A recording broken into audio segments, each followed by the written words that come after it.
Ooh, we're live. We are live. Happy Tuesday, everybody. Welcome to the June. I almost said July. It's almost July, but It is.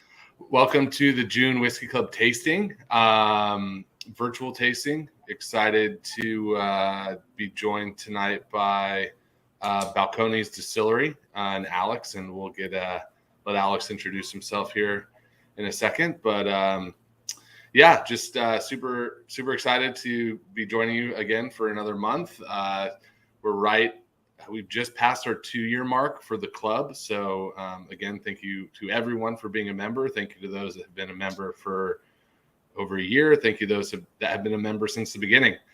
And kind of segueing into that, we are revisiting one of our favorite distilleries in the U.S., Balcones. Balcones was our second feature for the Whiskey Club way back when. We did a feature of their Baby Blue, and we're coming in hot with a little something a little more hot than the Baby Blue with our micro blend, which we'll talk about here in a minute. But Alex, please introduce yourself. I think your hair is much longer than the last time I think we saw you. But Yep.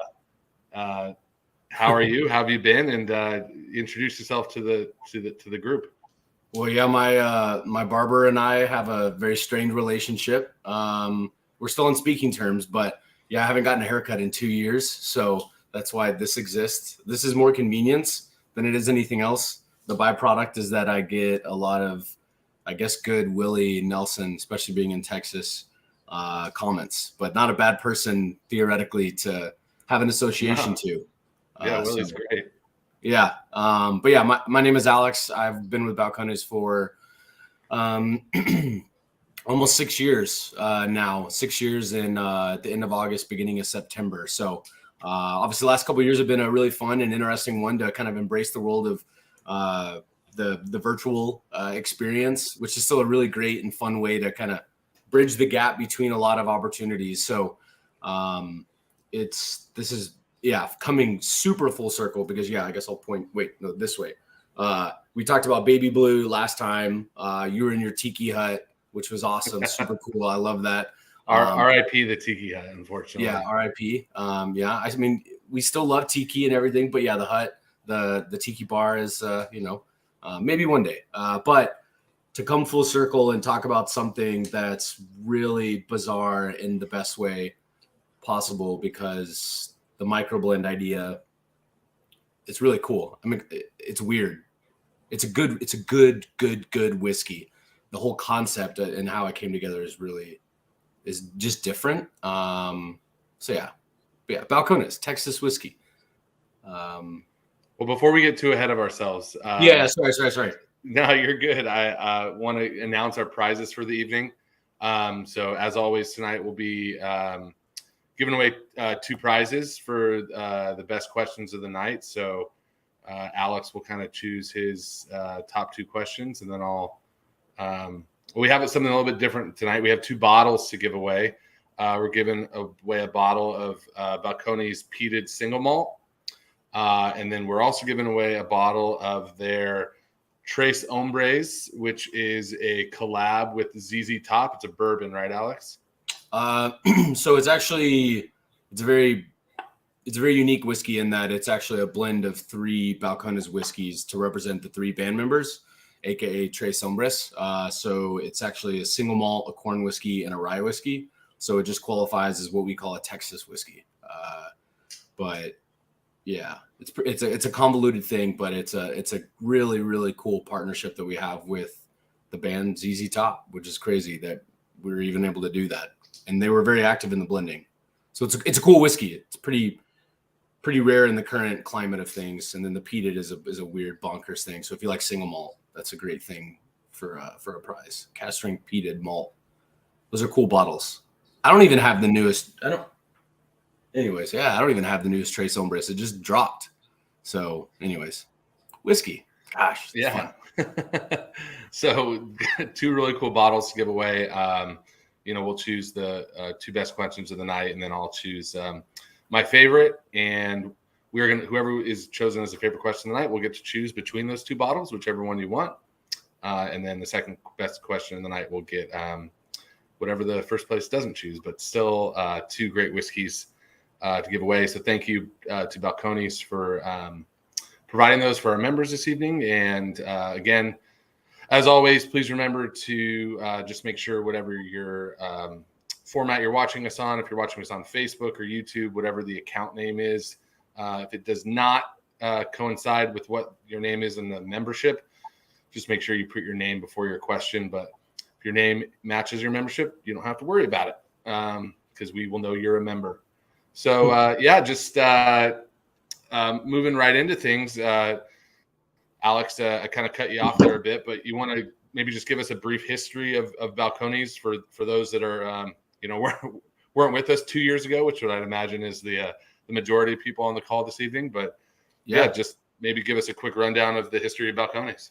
Cool. Yeah. So Balcones started in 2008.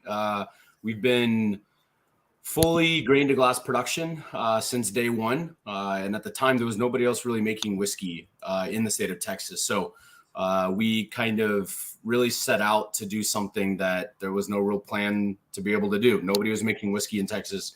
We had a huge love of single malt and, of course, American whiskey as well. So looking at kind of the origin of our name, Balcones Distilling, and you can kind of see the banner behind me, the world of single malt is really kind of the majority of what our production looks like. But then kind of even talking about the microblend tonight, is we have a huge love, respect, and a specialized passion for American whiskeys. So we specialize in both categories, even though we tend to say we're more of a single malt producer. And so we wanted to name ourselves after a place rather than a person, hence the name Balcones.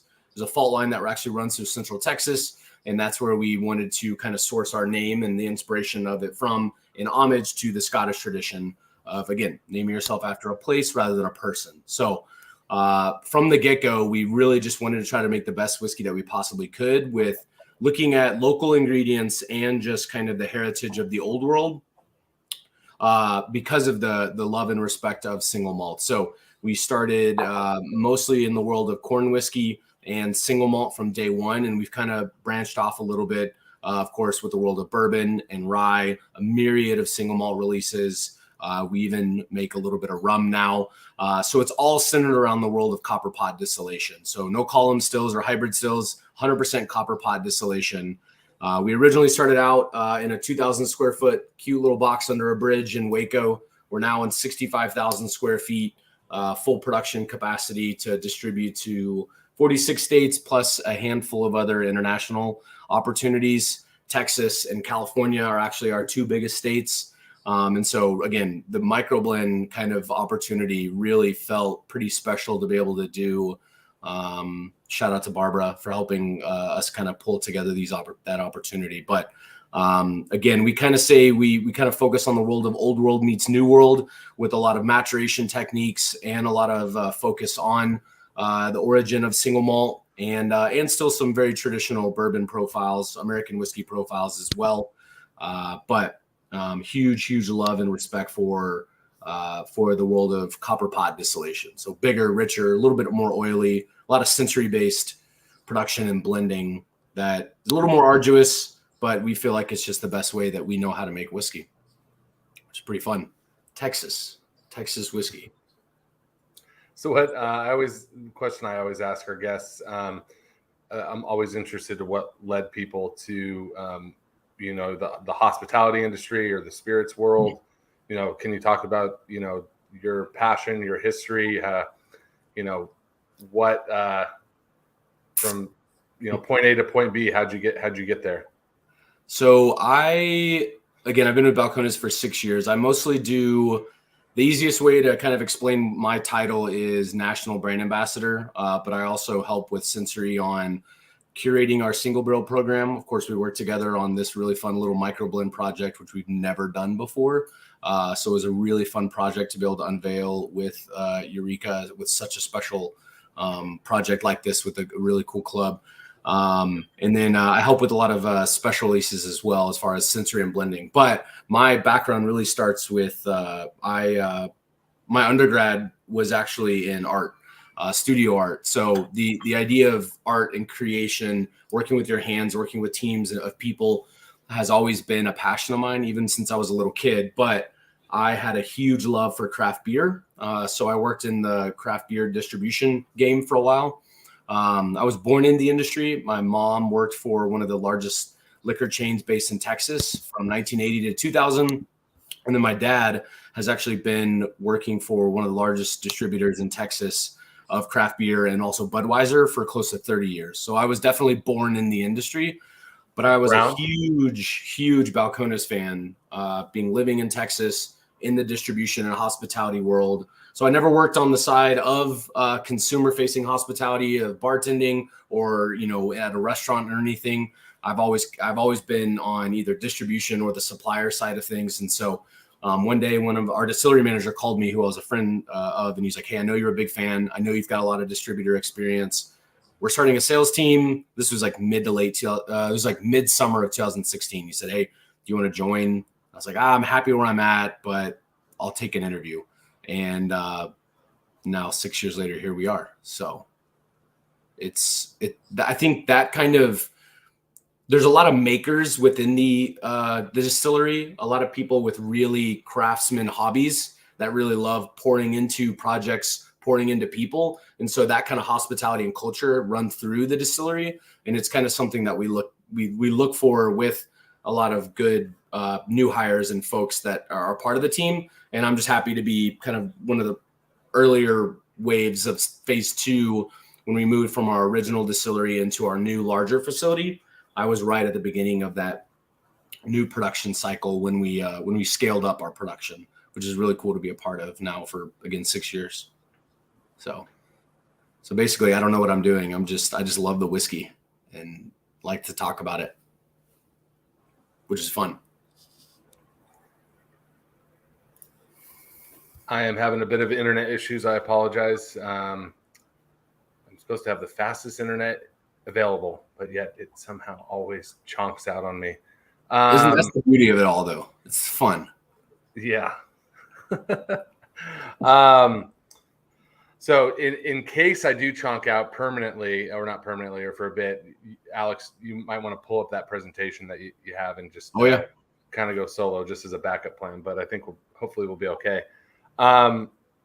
So I know that like Balcones does a lot of things more traditional to, making Scotch. You talked about the name Balcones and naming it after a place and not a person. A lot of the other practices you guys do, whether it would be the type of grain you use or, using used barrels. Maybe let's start with the grain. I mean, I know you guys use a lot of blue corn in your distilling. Yeah, so I think Trevor might be cutting. Oh, sorry, Trevor. I think you were cutting out a little bit again, but maybe not. But looking at, I think I knew where you were going with that. That's just the way I talk. Nice. We do primarily, especially now, focus on a lot of really great opportunities in Texas for high quality grains.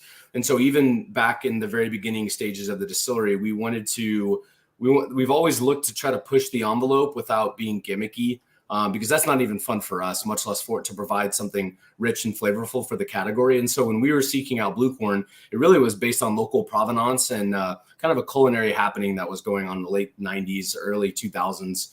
And so we really wanted to focus on the world of blue corn because it was something that was growing and it was prevalent in the food industry. And so we liked the richness that it provided to food. So the blue corn that we actually use and have always used is grown in the north, the Panhandle near Amarillo, if anybody's familiar with that, on 2 family-owned farms. But it's much higher quality. It's a food grade blue corn rather than a dent corn. It's a flint corn. So it's mostly used for the world of food, tortilla chip production, a lot of cuisine. And so it has a much richer, more nutty, buttery kind of quality to it that lends itself to a richer, fuller whiskey.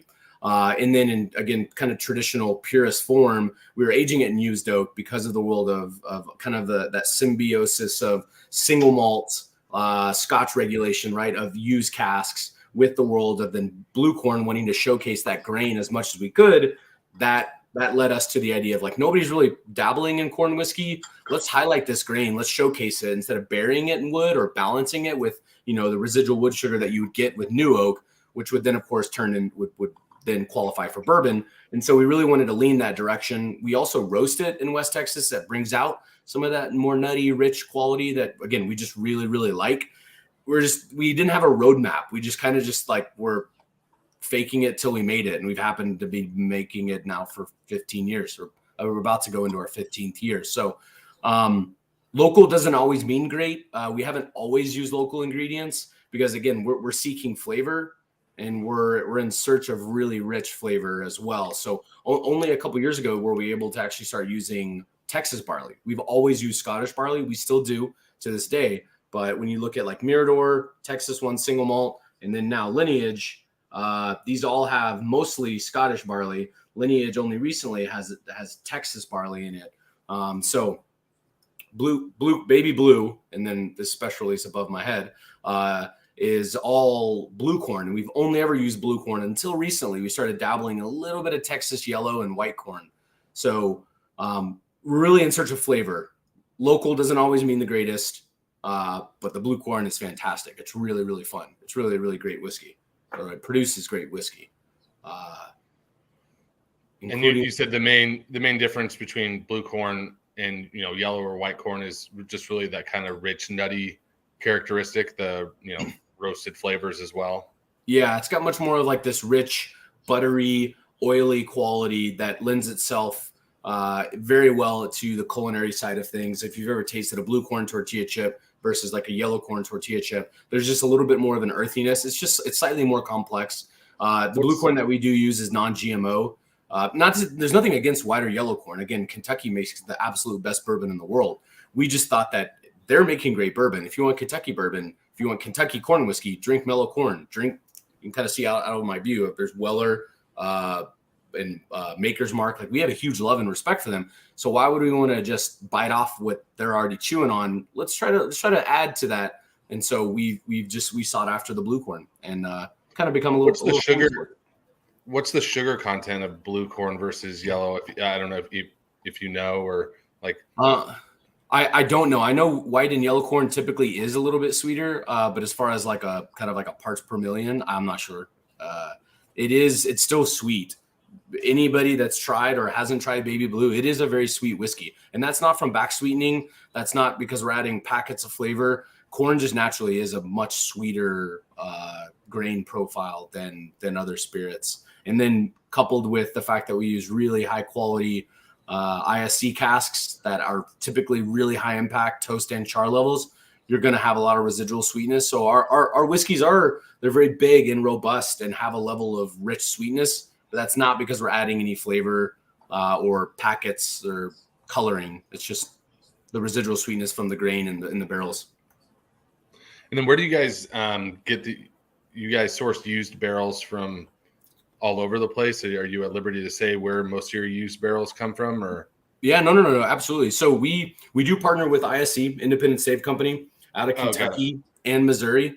But we do work with brokers that can help us supply casks that we trust, right? So we don't just take anybody and everybody's. I guess full offense, I don't know, but we really only trust all of our used casks, whether they're typically used Balcones casks, right? Because again, we do make bourbon and rye, which regulation states that it must be new. So when those are done, and also our single malt, Texas One single malt here is 99% new American oak, European oak, and French oak. So when that's done, we will dump the single malt and then we'll replace it with new make. And that's how we actually get Mirador. But we do also use a lot of used Kentucky bourbon casks as well. So we have Buffalo Trace, Wild Turkey, Four Roses, and we have a little bit of Heaven Hill, but then some early times as well. Outside of that, because they all use ISC for the most part, we trust those cooperages to an nth degree, and we know it's going to be really good, high quality wood. They're obviously, producing great whiskeys, those distilleries. So we will. That's part of kind of that blending palette. We want to have as many color colors of the color wheel in order to paint the picture that we're looking to paint. Since we're blending by hand and to taste and to smell, we're looking to have as many options as we can. And since baby blue, true blue, those can be in used oak for regulation purposes, corn whiskey, we don't have to just confine ourselves to just new oak. So we have a lot of new oak. We have a lot of used oak profiles as well. It's kind of a mix. Trevor dropped. But someone in the chat, oh, yeah. So actually here you can see now, this is actually, I'm pointing, but the two blue dots that you see are actually where the blue corn is grown. And here's actually a look at the blue corn. So it actually is blue. This just happens to be funny and ironic that our hopper that the farmer loads the blue corn in and then loads it into our silos is actually, it's a blue hopper, ironically enough. But you can actually see the blue corn on the cob here. Bourbon Collect, what does Texas or Waco more specifically offer in terms of ingredients, weather, resource for producing your whiskey? How does it show up in the end product? Hey, Trevor, welcome back. Hey, I had to go ask my wife to stop streaming Coco Melon in the other room for a minute. I love it. No, it's great. That's awesome. So this is actually a really good time for this question to come across. Someone said, I guess Bourbon Collect said, what does Texas or Waco more specifically offer in terms of ingredients, weather, resource for producing your whiskey? How does it show up in the end product? So this is a really fascinating and great question because Waco, I don't know. You can see my mouse. So Waco is where this red dot is. This is where we're located, right? Halfway between Dallas and Austin. The crazy thing about Waco, and we can't talk about Waco or Texas whiskey or Balcones without thinking about evaporation or angel share. I don't like that marketing term, so we're just going to stick with evaporation because that's what's happening. Is that when you look at the three major climates, and sorry, we're going to pigeonhole ourselves here and say the three major climates for producing whiskey are Scotland, Kentucky, and then Texas. When you look at the evaporation loss, which essentially is the condensing of wood sugars to produce a mature spirit, is going to be in Scotland. They're going to have about 1% evaporation or loss. In Kentucky, maybe 5 to 7%. In Texas, on average, we see anywhere between 10 to 15% and sometimes up to 20+%. It really just kind of depends on the volatility of the weather that year. But on average, we see a greater 30-day temperature swing than any other part of the world on a daily basis. That is, it's very wild. We have more 30-day from cold to hot each day, more 30-degree temperature swings than any other part of the world. It's pretty wild. And so all that doesn't mean anything if you don't impart really, really high quality processes and grains and production values along the way, because all that does is just mean you have a really volatile maturation rate. So that's why we have to have incredibly high quality blue corn. We have to have really high quality Scottish grown and historic Golden Promise malts of barley. We have two specialized production processes to be able to produce this whiskey grain to glass. We have a malt whiskey process and then a American whiskey style process. So we have two parallel lines of production in order to try to harness all this flavor over time. We actually have a specialized mash tun cereal cooker. These are our stills, but I'm actually going to fast forward here to look at our barrels. And one of those things that we have to do is we have to spend a metric shitload, hopefully there's no kids, on casks, because we're seeing spirits mature in a 2 to 5 year window. We don't have 7, 10, 12, 20 years to allow things to mature out or to soak into the oak or to evaporate off just because of the rapid maturation rate. So when you look at kind of our world of American, European, and French oak, which is the majority of the cask that we're digging into and we're maturing in, it's a much higher quality cask coming from ISE because it's actually the wine cooperage side, not the bourbon cooperage side, which is who Four Roses, even Maker's Mark uses, which is great. We have some of those casks as well. 90% of our casks are coming from the wine cooperage side. So they're 60 gallon. Not only are they charred, like every cask for whiskey production is, unless it's corn whiskey, it's not always charred. Ours always are. Anyways, they're also toasted, which brings a lot of the wood sugar to the surface, caramelizes that wood sugar, sets it with the char at the surface, and has a really beautiful interaction with the solvent, aka whiskey, aka new make, to strip it and really help develop flavors at a really rich rate that happens to seem like we're speeding up the process. We don't temperature control. So that's a very long-winded answer to talk about what does Texas and Waco provide for Balcones. We also do, during fermentation, we do pitch very traditional yeast, but they're actually open air. They don't really look like it here, but they're open air. They have ambient air being drawn across them. So they are inoculated with local microflora that you can only find in Central Texas. So there is a little bit of a house funk profile that we actually get. Cool. Ooh, someone knows a little bit about Balcones that I didn't even touch on, because Enrique asked about Foresight stills, which is sorry, I don't mean to step on it. Enrique, we will get to you. I promise. We will get to your question. Sorry. No, it's my fault. I appreciate you hopping in. Coco Melon strikes again in my house. I kind of I think you kind of touched on some stuff while I was out there regarding the copper pot stills we talked about. But yeah, let's talk about the microblend for a minute, and then I got a couple more questions, and then we can hop into Q&A from the audience. This process was really fun. I can't remember how many different. So the process, from what I remember, Alex, is that every member on your team got to make a blend. Yeah. And there was like maybe 10, 12 blends. We started out with, so this is, it was. Yeah, just go down the process on how we did this, because it was super fun. Yeah, so Barbara came to us and was like, "Hey, we have this crazy idea. I don't know if it can work." And when we started talking about maybe the opportunities of like how big the club had gotten, some of the reach that it has, I was like, that's bigger than maybe what we're able to do.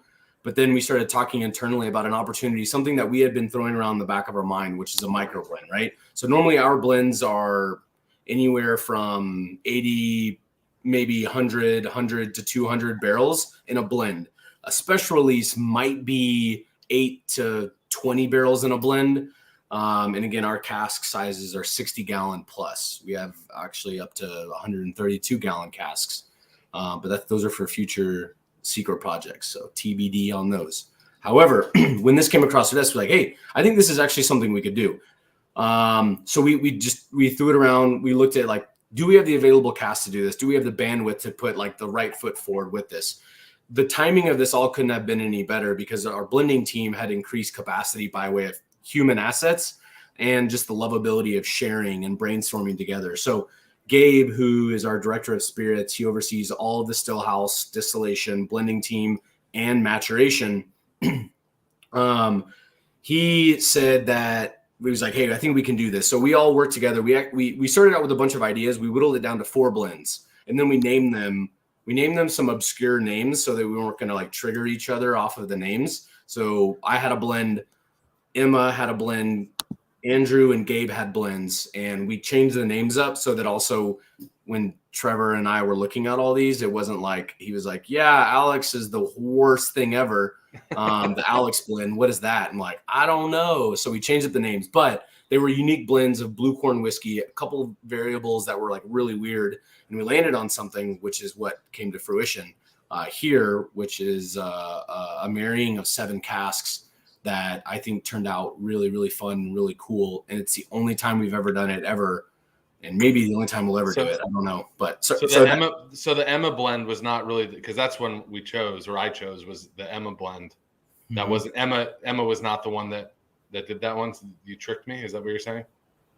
Because Emma, I gave her my Venmo. She you paid him off. Yeah. Which is Emma's great too. She just joined us from another distillery back in December. If anybody's familiar with the Whiskey Tribe, she used to work with them down at Crowded Barrel. But she's absolutely fantastic resource. We had a couple. We threw in a couple curveballs in some of the cast development, and I'm really excited with how this turned out, because it was all organic. We didn't doctor anything up. These are just a blend of really cool casks, blue corn whiskey, and coming together to kind of build something that is small but big and interactive, but at this point extremely rare because we probably won't ever do it again. And then we just really leaned in with the Eureka collaboration and did something on the front/back label that is so empty but so delicate. And I don't know. I love how the front label, some might call it the back, or is it the front because there's no information? I don't know. I just love the way it turned out with the cross between the exclamation point, the blue corn that's on our baby blue bottle, our blue corn kind of moniker is that stock there. I don't know. I love the soft gray. I love the way it turned out. And the whiskey's great too. The label's badass, but the whiskey's, I mean, I'm biased obviously because I was part of the selection process, but I was really, really pleased with the way it turned out. We're going to get into the tasting notes here. I just want to remind everyone, if you join late, we do have a couple cool prizes to give away. Alex, are those all the barrels? They are, yeah. So I was looking at, sorry, while you're. No. Yeah. There's nothing proprietary here, but this is what a blending log looks like. Look, Eureka microblend. There's I don't think there's any proprietary information here, but sorry, I'm distracting you from. Sorry, no, you're good. No, everyone's screen grabbing right now. No, I just want to remind everyone of the prizes we're giving away. If you join late, we're giving away a bottle of the peated single malt from Balcones, and also their collaboration with ZZ Top, which is the Tres Hombres. So 2 great bottles to be for giveaways for prizes tonight. So just remember to put your questions in the chat, and we will get to them. But I wanted, speaking of the chat, now it's time to taste the whiskey. So if you have your bottle, again, this is a micro blend. So still a barrel pick of sorts. It's a blend of 7 casks. As Alex said, they've never done this before. And we'll see if they, I'm not going to say they're never going to do it again because I might want to, and I want Alex to say it was okay. But please put your tasting notes in the chat. What you smell, what you taste, what you finish. Alex, do you have some from the archive? Is that what you said, or are you?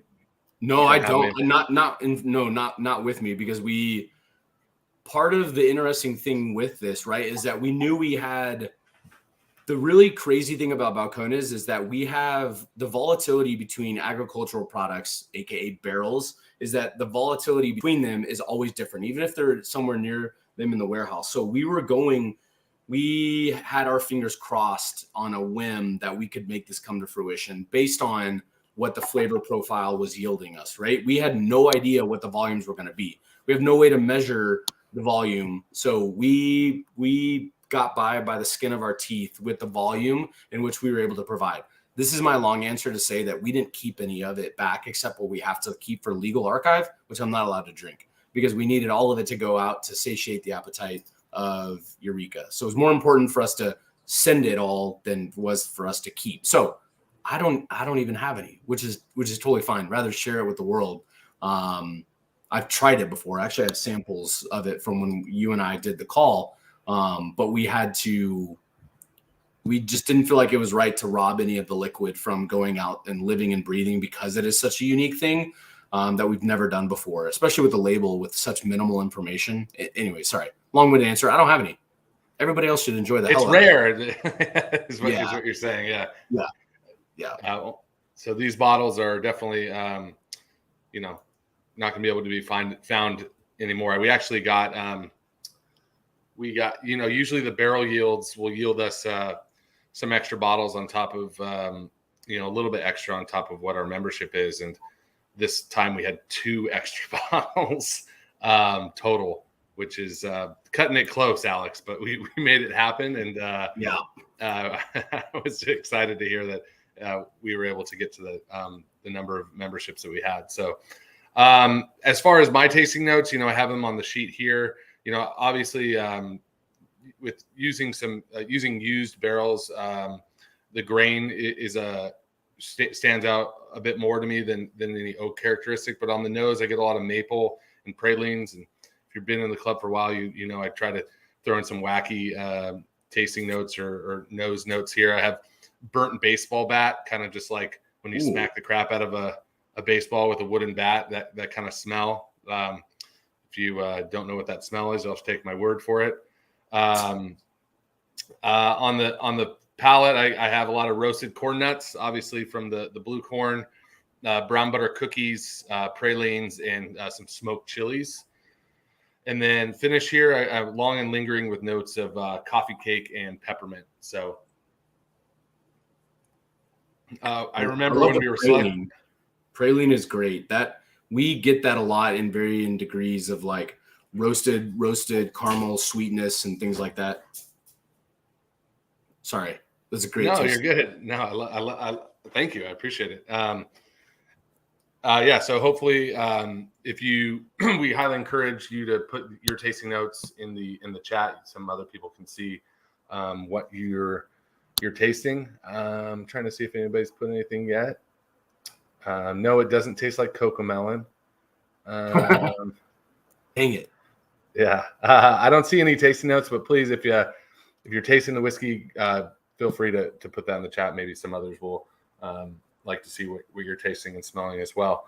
So yeah, Alex, I do have a couple more questions for you. I think one of my questions you answered while I was gone, which I was going to talk about the Texas climate and how that impacts the whiskey, but I'm pretty sure that was already covered. So I do want to talk to you about, you guys have dabbled in some spirits outside of the whiskey category. I know you guys have done some rum and stuff. Any plans to continue to push the boundaries on what spirits Balcones is releasing, whether it be more rums or you guys didn't do a gin, did you? Did you guys ever do a gin? No, that's the one thing that we've kind of always said is we'll stick as close to the world of whiskey for as long as possible. We've never, and there's nothing wrong with it, but we've never had to dabble in vodka or gin as kind of like neutral grain or neutral based spirits in order to, we've always been able to been very fortunate with our success and our ownership to be able to dabble just in whiskey, right? We can think long-term maturation. So, but to your point, rum is something that we do have a huge interest and huge love in. So we do, it's a very small percentage of our business, but we do make a molasses-based, 100% molasses-based rum, where we do a really extended fermentation, and then of course copper pod distillation, aging primarily in French oak, mostly new French oak, but some American oak as well. So we'll continue to push the envelope with rum. We do have a white rum as well that's distillery only, and we actually just won world's best copper pot distilled rum at Icons of Whiskey, which is kind of wild. So we'll continue to push the envelope there. We have brought the rum profile as an available single barrel, like into our single barrel platform, because we do have we're gaining a bit of a cult following for our rum. So we'll probably keep it there. Where we go with kind of innovation and match is going to be in the world of maturation. And that's what we've started to lay down a lot of single malts, bourbon and rye profiles in 500 and 700 liter casks. Industry standard is 220, which is 53 gallons. So we are doing a lot of 500 and 700 liter virgin oak casks. So unlike anything available in the world. So we're kind of trying to push the envelope of maturation that way, while still looking at growing the single malt category, both unfinished and in the world of mostly domestic and Texas focused wine finishing. So we've got a lot of irons in the fire, mostly whiskey, a little bit of rum. I wish it was more rum, but rum is still kind of, it's growing. We were just talking about some of the rum on your shelf before we started streaming, but yeah, we're huge love for rum. So rum, cool, funky, weird, pineapple, love it. Esters. Yeah, funky rum is up there with one of my favorite things to drink. So higher esters, the better. I got some Hampton bottles nice. That are pretty high. So cool. Good. Well, I think we can get into some questions here. I know that you had already asked a question from Bourbon Collect. So first question comes from Rodney Archer. How do you come up with different recipes? Green Flash Breweries allows their employees to submit recipes and the brewmasters vote on them and the winner gets made. It does well. They can it. So I guess he's asking how recipes are made at Balcones. So there is a small creative team that's part of kind of innovation and ideation. A lot of that goes in with the world of art, which has a dotted line, of course, then the marketing. So a lot of like label creation and things like that is there's a symbiotic relation to then innovation for whiskeys and rums. But because whiskey does take us so long, we don't currently have a pilot system in order to test out like wacky concepts or really old world, origin concepts like really old cool stuff like Dogfish Head does, as far as like origins of world of beer and wine. So a lot of that innovation is almost exclusively is spearheaded by Jared, our founder and head distiller, along with Gabe. So I work with them two very, very, very closely. There's no kind of like box of like submit your recipes, but there is a lot of open forum for conversation on what people are tasting. We have a really vast library of friends and people we don't know. So just, I guess, acquaintances that are producing whiskeys and ryes and rums, tequilas, agave, mezcal. We have a huge love for agave and mezcal. So maybe we'll eventually be able to do that, make some Texas agave spirit. Toll. So Toll. We've even talked about doing like Pachuga, but we'd have to do it with brisket. Oh, Pachuga's great. Yeah. Yes. Oh my God, that would be amazing. Right? Yeah, Texas brisket, but like Pachuga. Texas brisket Pachuga, dude. You need to do yeah, that. Don't if you copyright, I'm trademarking it. So don't if you use it. I know how you found out. I don't live in Texas, so that's true. That's true. So I don't know. Yeah, Green Flash is great though. Make great beer. That's who they're talking about. Yeah. Cool. Great question, Rodney.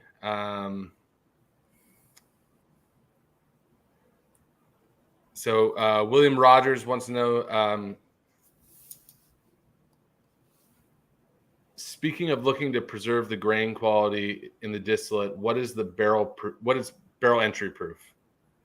So that's typically we will. 62, we will do some like really high proof and high entry proof stuff. But over the years, we do also kind of look at the world of élevage by way of doing in-barrel dilution slowly over time. But we do a lot of entry proof experiments too. The problem is that our guardrails are far and wide. We do have seatbelts on, but our guardrails are really far and wide. So we do a lot of in-barrel dilution, a lot of entry-proof experiments, but then we do also go in at a much higher proof. But we're kind of backing off that slowly as being the majority of what maturation looks like in favor of doing some slower maturation processes, just because when it's so high proof, it tends to pull out a lot of weird stuff in the oak that we really don't want that quickly. So entry proof is all over the place is the easiest thing to say in a really fun way. Again, it gives us that painter's palette.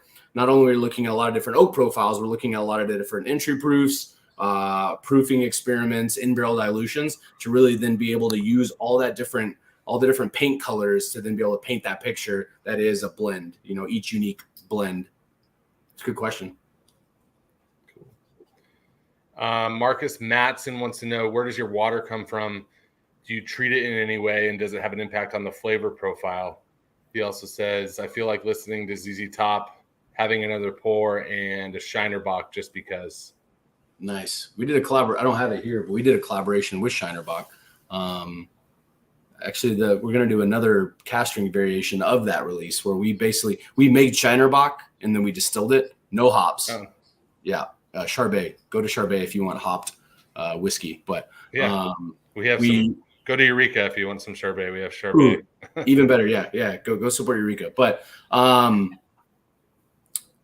just like I'll say it, it's a little tongue in cheek. Maybe this is the Texan coming out in me, but we do just like everybody else, and we use reverse osmosis water for production. The only marketing story that makes any sense is that then people might use it for proofing if it's limestone water, but we don't do that. We just use reverse osmosis. We get it from the city of Waco. We clean it up really well, and then we get it to a good stable balance. And that's what we use for production, for brewing, mashing, and for proofing, coming off the stills, barrel entry. It's all reverse osmosis. There's nothing fancy about it. However, we are doing a lot of really fun experimentations right now with mineral water. That's all I can say, but we're doing some fun stuff with high and low pH mineral water. So cool. Yeah. Clark White asks, with several up and coming and other large distillers in Texas, does the whiskey community in Texas ever collaborate or lean on each other for feedback/advice? Collaborate, not so much like in like a traditional sense of like Iron Root and Balcones are doing this. There are a handful of independent bottlers that are leaning into that. Shout out to Grayson, some really good folks that are and Crowded Barrel that have done some unique blends by utilizing extreme profiles of a handful of distilleries to come up with the blend. But there is the Texas Whiskey Trail, the Texas Whiskey Association, which we are a founding member of. Jared was the president of, I think, for 2 years, the inaugural year and the second year. I think it's been in Texas Whiskey Trail and Association has been around for 4 years now, I believe. And so there is an actual very large trail starting from the very, very, very north tip all the way down to the south Gulf area of Houston there might be like 40 distilleries on there now that are all grain to glass production. So there is a really great sense of camaraderie of like, hey, we are looking to do something here. There is a really beautiful microclimate, a lot of really great distillation here in the state of Texas. We're not trying to be Kentucky. We're not trying to be Scotland. This is Texas whiskey, and we hope we join in. So we do share a lot of information and fun things surrounding the trail. But as far as like, again, to maybe the original and very traditional side of like Balcones meets Garrison Brothers bourbon, not many people are really looking to do that, at least for now, that I know of. But go Texas. You guys have such a rich brewing background. Have you guys done anything with any local Texas breweries as far as collaborations go? Oh yeah. So we actually make beer at the distillery now. So I don't think it's NDA, but barrel aged narwhal from Sierra Nevada a couple years ago was actually barrel aged in Balcones casks. Hopefully I don't get in trouble for saying that. I don't know. I didn't have to sign an NDA, but wow, there's that. But they don't normally ever tell you who it was barrel aged in. I'll email Ken Grossman tomorrow and perfect. Yeah, please do. Yeah, I don't know. But as far as local Texas breweries, yeah, we do a lot of, because again, we actually make beer at Balcones. So if anybody comes to the distillery, we actually make beer at the distillery. That's on a completely separate system that is sterile, because otherwise the rest of the distillery is not sterile, because we want funky, cool, weird things happening with microclimates and microflora and weird cultures, but not on the beer side. So we have a clean, sterile system for that. We're actually doing a collaboration with a cool brewery based in Dallas called Celestial, but we just unveiled a collaboration with St. Elmo. We've got a bunch of cool stuff with Jester King that's coming out over the next couple of years, both beers and whiskeys. So don't tell anybody. But we took a bunch. You have my attention with Jester King. Oh yeah, we've got.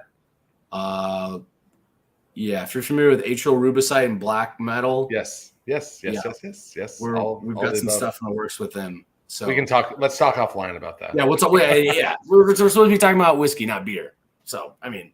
Whatever. Well, no, we carried Jester King at our Austin restaurant and then other restaurants when we can. So we're big fans of Jester King and big fans of Balcones. So yeah, that'd be rad if we want to get our hands on some of that. But David Houghton asked, sorry if I'm mispronouncing your last name, but what's the inside story behind collaborating with ZZ Top? And rest in peace, Dusty.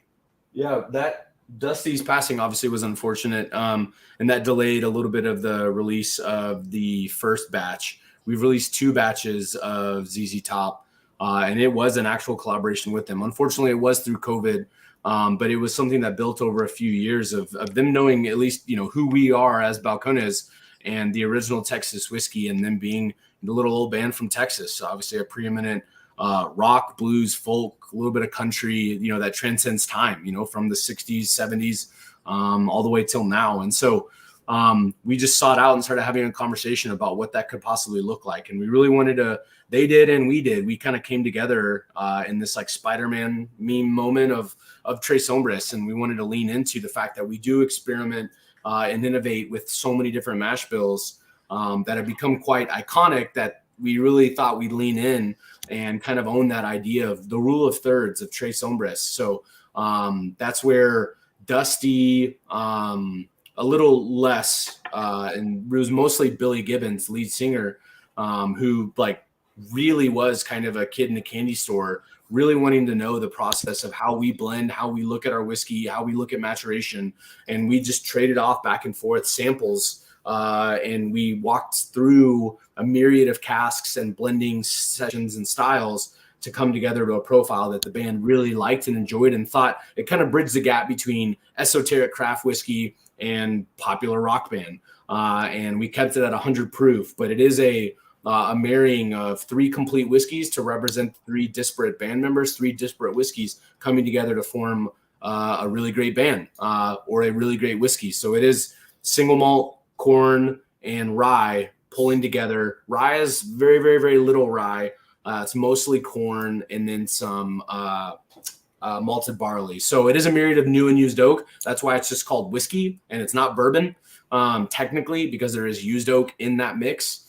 But it's all 3, 4, and 5-year-old casks that kind of bridge together that whiskey. So it's safe, it's drinkable, but it's challenging, and it's not forgettable. And so it's got like a nice groove to it that we really enjoy, and they've really enjoyed it. So we released the second batch of it like right now. It's like trickling out across the world, or I guess across the United States. Actually, we are actually sending it overseas, UK and Europe this round. Yeah, it's a cool collaboration. They were very involved. Long story short, they were very involved. I don't know who it was, but my mom has worked in this little Mexican restaurant in San Dimas pretty much all her life, and she would tell me that one guy from ZZ Top would always come in, and I don't know if it was Billy Gibbons or Dusty Hill, but she couldn't tell me either, because it probably wasn't even from ZZ Top. It probably was just some guy with a really long beard that said he was in ZZ Top. Yeah, maybe. And just, wanted good food. Yeah. Let's do one more question here, and then we'll pick a winner.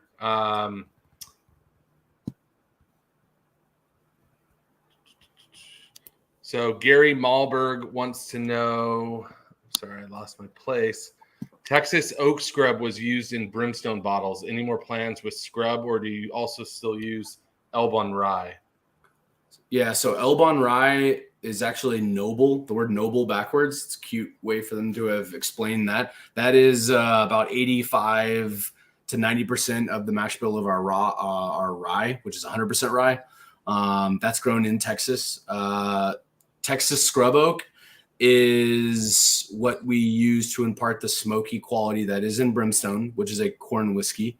That the vendor that we use for our scrub oak is actually the largest supplier of wood for the pitmasters in Central Texas. We are doing a lot of R&D and experimentation with brimstone right now because it has such a cult following. We feel like we can lean into that a little bit more, or actually a lot more. So we've been doing a ton of experimentation this year. We do have long-term plans to experiment in many other ways with many other woods and many other mash bills. So TBD on that. And maybe even look out for brimstone single bills next year. So that'd be rad.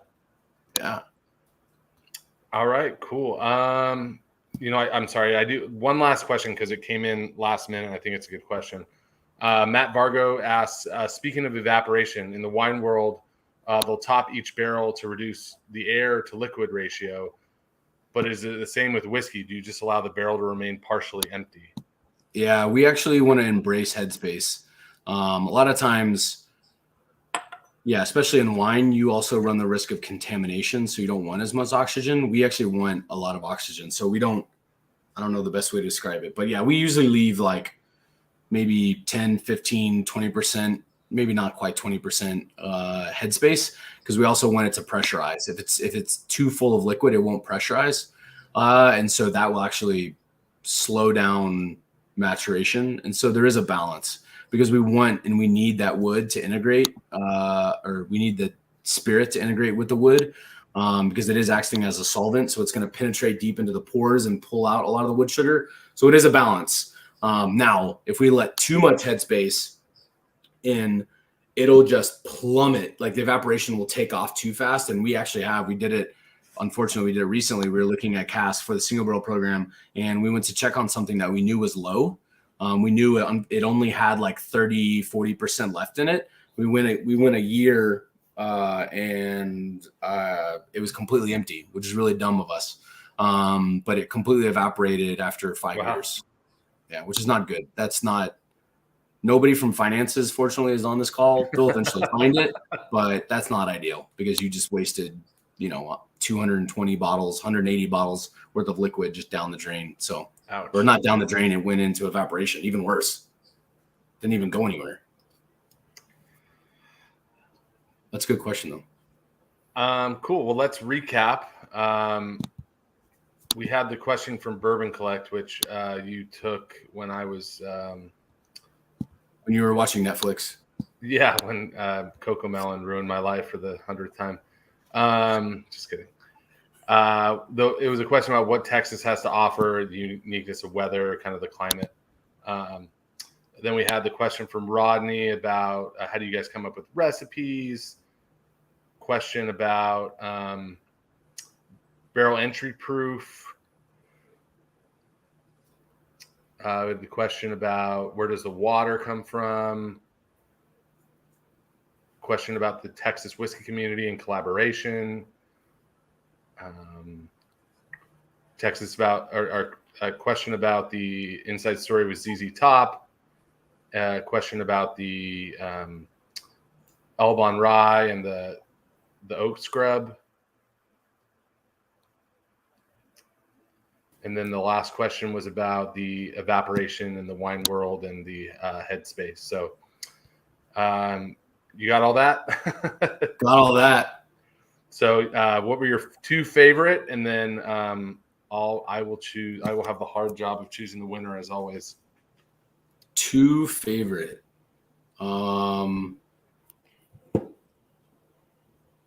Man.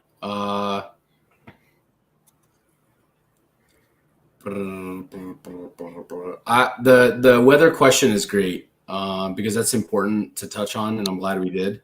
So I guess that's we're Bourbon Collect. Okay. I remember that one. And then the question about Texas whiskey, that's the collaboration, the collaborative nature, being able to touch on Texas Whiskey Association and Trail. I like that question too, because there's great whiskey being made in Texas. So I know this is about Balcones, but shout out to Iron Root and Andalusia, some other great producers that I don't know if they make it out there, but great producers. Texas whiskey is doing good things. But yeah, and those are great questions. Cool. So the climate one and the Texas whiskey one. Got it. All right, so that's Bourbon Collect, and then Clark was that Clark White? Yeah, Clark White. Yeah.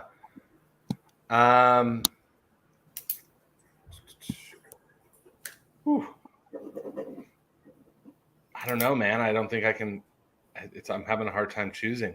Did you have one that you like better than the other? Sorry to pass the buck to you. I'll go Clark with number one. The collaboration is good. Whiskey community is even better. And obviously I love Texas. So Clark's number one. Is that hopefully that's what you're asking? Yeah, no, Clark's number one. So Clark's number one.